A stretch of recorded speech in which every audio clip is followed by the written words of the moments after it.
మా డాడీ వదిలేసి వెళ్ళిపోయినారు, మీరు బాధపడుతున్నారా? నా పిల్లల్ని వదిలేసి వెళ్ళిపోయినారు అని మీరు బాధపడుతున్నారా?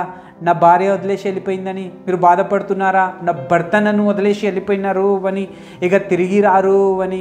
కానీ వాక్యం చెప్తుంది, ఒకవేళ వాళ్ళు ప్రభువులో ఉండి నిద్రపోతే ఏదొక్క రోజు వాళ్ళు మళ్ళీ తిరిగి లేస్తారు.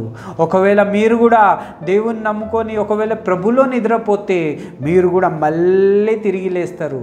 మళ్ళీ తిరిగి వాక్యం చెప్తుంది, మనం అప్పుడు ఒకళ్ళొకరిని మనము చూసుకుంటాము. ఓ బ్రదర్ అండ్ సిస్టర్, దేవుడు మళ్ళీ మనకి అవకాశం ఇస్తాడు ఒకళ్ళొకరిని చూసుకోవడానికి. అందుకే మనము రెడీగా ఉండాలా. ఓ బ్రదర్ అండ్ సిస్టర్, ఈ లోకంలో బతుకున్నప్పుడు మనం ఎలా బతుకుతున్నాం? కానీ ఇక్కడ మనము ఒకవేళ గాఢ నిద్రలో పోవాలంటే మనము ఏం చేయాలా? దేవుడు రాకడ ఎప్పుడైతే దేవుడు మళ్ళీ మన కోసం వస్తాడో మనం అప్పుడు ఎలా రెడీగా ఉండాలా? ఓ బ్రదర్ అండ్ సిస్టర్, ఒకవేళ ఈ లోకంలో యేసయ్య ఈ లోకంలో ఎందుకు వచ్చిండు అంటే నీ కోసం నా కోసమే వచ్చిండు. ఈ యేసయ్య ఈ లోకానికి ఎందుకు వచ్చిండు అంటే నీ కోసం నా కోసమైనా ప్రాణాన్ని ఇవ్వడానికి వచ్చిండు. యేసయ్య ఈ లోకానికి ఎందుకు వచ్చిండు అంటే నీకు నాకు నిత్య జీవితానికి వారసుడు చేయడానికి వచ్చిండు. యేసయ్య ఈ లోకానికి ఎందుకు వచ్చిండంటే నీ కోసం నా కోసమైనా రక్తాన్ని కార్చడానికి వచ్చిండు.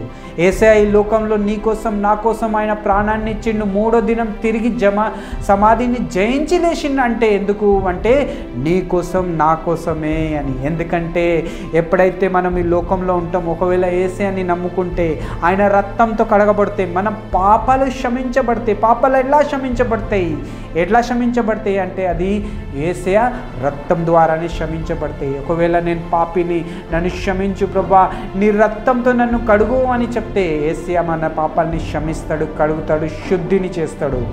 తర్వాత ఒక రోజు వస్తుంది, మనం ఈ లోకాన్ని వదిలేసి వెళ్ళిపోతాం, చనిపోం. కానీ మనము గాఢ నిద్రలో వెళ్ళిపోతాం. ఒకవేళ ప్రభులో మనం మృతి పొందితే గాఢ నిద్రలో పోతాము.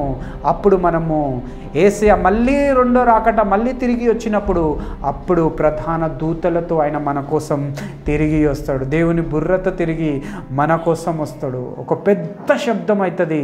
అప్పుడు మృతి పొందిన వాళ్ళు, సమాధిలో ఉన్నవాళ్ళు అప్పుడు ఫస్ట్ లేచేది వాళ్ళే. ఓ బ్రదర్ అండ్ సిస్టర్, వాక్యంలో ఉంది, గాలిలో మనము యేసయ్యని మనం కలుసుకుంటాం. గాలిలో మనం ఎవరినైతే వదిలేసి వెళ్ళిపోయినాం వాళ్ళందరినీ ఒకరిని మనం చూసుకుంటాము ఆ రోజు. ఓ బ్రదర్ అండ్ సిస్టర్, ఈరోజు దేవుడు ఈ వాక్యంతో మనతో మాట్లాడుతూ ఉన్నాడు. యేసయ్య నన్ను చాలా ప్రేమిస్తున్నాడు. యేసయ్య నీ కోసం నా కోసం ఆయన ప్రాణాన్ని కూడా ఇచ్చేసిండు.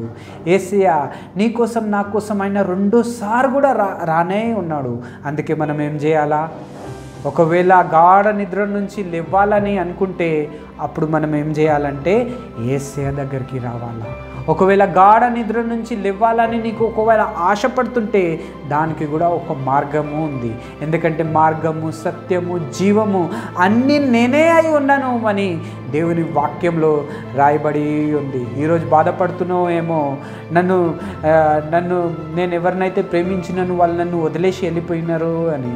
ఈరోజు ఏడుస్తున్నావు ఏమో, నా భార్య, నా భర్త నన్ను వదిలేసి వెళ్ళిపోయినారేమో, నాకంటే ముందు నా పిల్లలు వెళ్ళిపోయినారేమో అని బాధపడుతూ ఉన్నావు. ఒకవేళ ప్రభులో వాళ్ళు చనిపోతే వాళ్ళు చనిపోలేదు. ప్రభులో ఒకవేళ వాళ్ళు చనిపోతే వాళ్ళు చనిపోలేదు, వాళ్ళు గాఢ నిద్రలో ఉన్నాడు. ఒకరోజు యేసయ్య మళ్ళీ తిరిగి వస్తాడు ఆయన పిల్లల కోసం, ఆయన సంఘం కోసం, ఆయన పెళ్లి కూతురు కోసం. తిరిగి వచ్చినప్పుడు ప్రధాన దూతలతో వస్తాడు. మామూలుగా రాడు యేసయ్య, నీ కోసం నా కోసం పెద్ద ఆరాటంతో వస్తాడు. ఆయన దేవదూతలతో వస్తాడు, ప్రధాన దూతలతో వస్తాడు. ఒక పెద్ద శబ్దం అవుతుంది. అప్పుడు సమాధిలో ఎవరైతే యేసయ్యని నమ్ముకొని ఎవరిదైతే పాపాలు క్షమించబడతాయి, ఎవరైతే ఆయన రక్తంతో కడిగిబడి ఉంటాడో, ఎవరైతే యేసయ్యని నిజమైన దేవుడు అని నమ్మి ఉంటాడో వాళ్ళు అప్పుడు తిరిగి లేస్తాడు సమాధిని జయించి. అప్పుడు యేసయ్యని వాళ్ళు కలుసుకుంటారు. ఓ బ్రదర్ అండ్ సిస్టర్, నువ్వు రెడీగా ఉన్నావా యేసయ్యని కలుసుకోవడానికి?